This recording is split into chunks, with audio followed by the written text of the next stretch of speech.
श्यावर रामचंद्र की जय। पवन सुत हनुमान की जय। तुलसीकृत रामचरितमानस कथा प्रारंभ। सबसे पहले राम कथा में राम के प्रिय भक्त हनुमान जी को बुलाते हैं। प्रणबाहु पवन कुमार, खलवन पावक ज्ञान घन। जासु हृदय आघार, वसई राम सर चाप धरी। तुलसी कृत रामायण, कथा कहूँ अनुसार। राम कथा कहूँ अनुसार। आयसु आसन लीजियो, विराजियो पवन कुमार। मंगल भवनय मंगल हारी, द्रवौ सुदशरथ अजिर विहारी। दीन दयाल बिरद संभारी, हरौ नाथ मम संकट भारी। तो कल की कथा में हमने सुना था कि नारद जी अपनी बीती हुई भगवान नारायण को, लक्ष्मीपति को सुनाते हैं कि हे प्रभु, मैंने कामदेव को जीत लिया है। और ऐसा कहकर नारद जी चल दिए। तब भगवान ने सोचा कि मेरे भक्त के मन में अहंकार का बीज बो गया है। अब मेरा फर्ज है कि मैं उस बीज को वृक्ष बनने से पहले ही उखाड़ कर फेंक दूं। तो भगवान ने अपनी माया को कहा कि जाओ और काम पर लग जाओ। तब विरच्यौ मगमहु नगर तेई, सत जोजन विस्तार। श्रीनिवासपुर ते अधिक रचना विविध प्रकार। तब भगवान की उस माया ने रास्ते में 100 योजन 400 कोस का एक नगर रचा। उस नगर की भांति भांति की रचनाएं लक्ष्मी निवास भगवान विष्णु के नगर बैकुंठ से भी अधिक सुंदर थी। और आगे की कथा इस प्रकार है। वसई नगर सुंदर नर नारी, जनबाऊ मन से जरते तनोधारी। उस नगर में ऐसे सुंदर नर नारी बसते थे मानो बहुत से कामदेव और उनकी स्त्री रति ही मनुष्य शरीर धारण किए हुए बहुत सुंदर स्त्री पुरुष थे उस नगर के। और तेईपुर बसई शील निधि राजा, अगणित है गय सैन समाजा। उस नगर में शीलनिधि नाम का राजा रहता था, जिसके यहाँ असंख्य घोड़े, हाथी और सेना की समूह टुकड़ियां थी। और सतसुरेश सम विभव विलासा, रूप तेज बल नीति निवास। उसका वैभव और विलास 100 इंद्रों के समान था। जो राजा था शीलनिधि नाम का राजा, जो माया का रचित नगर था, उसका राजा शीलनिधि था। और उस राजा का वैभव और विलास 100 इंद्रों के समान था। वह रूप, तेज, बल और नीति का घर था। और उसकी पुत्री कैसी थी? विश्वमोहिनी तासु कुमारी, श्री विमोह जिस रूप निहारी।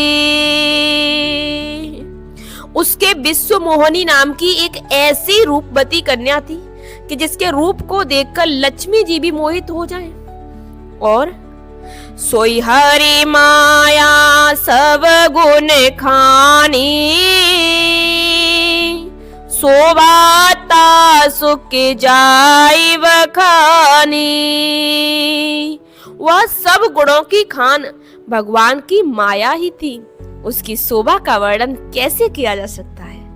और करई स्वयंवर सोनप वाला,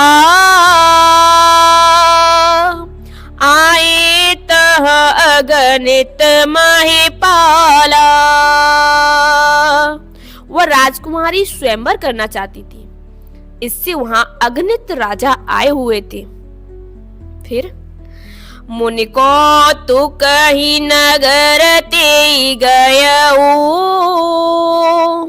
पुरवासिन सब पूछत भयऊ।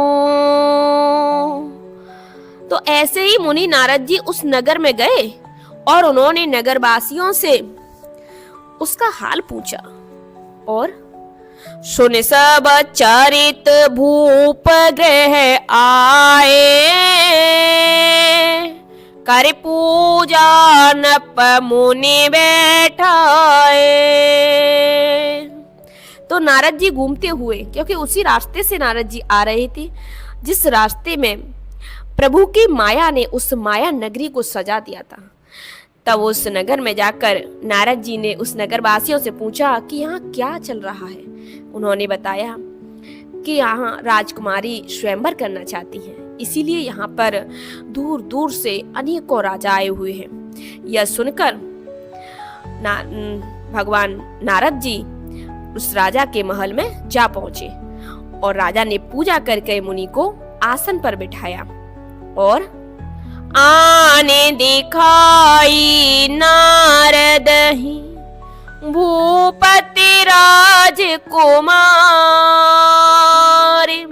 कहु नाथ गुण दोष सब, यही के हृदय विचार, यही के हृदय विचार। मंगल भवनाय मंगल हारी, द्रवशु दशरथ अजिर विहारी। फिर राजा ने राजकुमारी को लाकर नारद जी को दिखलाया और पूछा कि हे नाथ, आप अपने हृदय में विचार कर इसके सब दोष गुण कहिए। और अब होता क्या है, देखी रूप मुनि बिरति विसारी, बड़ी बार लगे रहे निहारी। उसके रूप को देखकर मुनि वैराग्य भूल गए और बड़ी देर तक उसकी ओर देखते ही रहे। और लक्षण तासु बिलो के भुलाने, हृदय हरस नहीं प्रगट बखाने। और उसके लक्षण देखकर मुनि अपने आप को भी भूल गए और हृदय में हर्षित हुए, पर प्रगट रूप में उन लक्षणों को नहीं कहा। क्या लक्षण थे? जोयई बरई अमर सोई होई, समर भूमि ते जीत न कोई, सेवाई सकल चराचर ताहि, वरई सीर निधि कन्या जाई। तो लक्षणों को सोचकर वे मन में कहने लगे, उस पुत्री के, उस कन्या के लक्षण थे कि जो इससे विवाह करेगा वो अमर हो जाएगा और रणभूमि में कोई उसे जीत नहीं सकेगा। यह सील निधि की कन्या जिसको वरण करेगी वह चर अचर जीव, सारे चर अचर जीव उसकी सेवा करेंगे। और लक्षण सब विचारे और राखे, कछुक बनाए भूपसन भाके। तो ऐसे विरले लक्षणों को जब नारायण जी ने देखा तो नारद भगवान ने अपने मन में ही रख लिया उन्हें और कुछ अपनी तरफ से 2-4 लक्षण बनाकर राजा को सुना दिए, जैसे कि सोता सोलाचन काहे नप पाही, नारद चले सोच मन माही। राजा से लड़की के सुलक्षण कहकर नारद जी चल दिए। कहा कि आपकी लड़की बहुत ही सुलक्षणी है। ऐसा कुछ 2-4 और लक्षण अपनी ओर से बनाकर राजा को कह दिए और उसके बाद वो मन में चिंता करते हुए वहां से चले। क्या सोच रहे हैं? करो जाए सोई जतन विचारी, जय प्रकार मोए बरे कुमारी। मैं जाकर सोच विचार कर अब वही उपाय करूं। नारद जी मन में सोच रहे हैं कि अब मैं जाकर के अपने मन में सोच विचार करके ऐसा ही उपाय करूं कि जिससे यह कन्या मुझे ही वरण कर ले, मुझसे ही ब्याह करे। और जप तप कछु न होए तेई काला, है विधि मिलाई कवन विधि वाला। अब समय इतना कम है कि इस समय में जप तप से तो कुछ हो नहीं सकता। अगर मैं जप तप करने बैठ गया तब तक इधर स्वयंवर रच जाएगा। तो हे विधाता, मुझे यह कन्या किस तरह मिलेगी? तो अब दोहा के साथ कथा को विश्राम देंगे। यही अवसर चाहिए परम, शोभा रूप विशाल,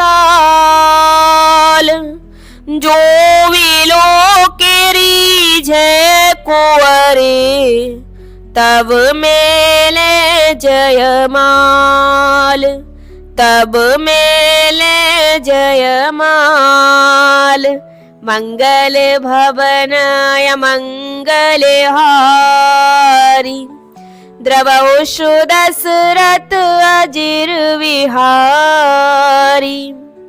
तो इस समय तो बड़ी भारी शोभा और सुंदर रूप चाहिए, ऐसा नारद जी सोच रहे हैं, जिसे देखकर राजकुमारी मुझ पर रीझ जाए और तब जयमाला मेरे ही गले में डाल दे।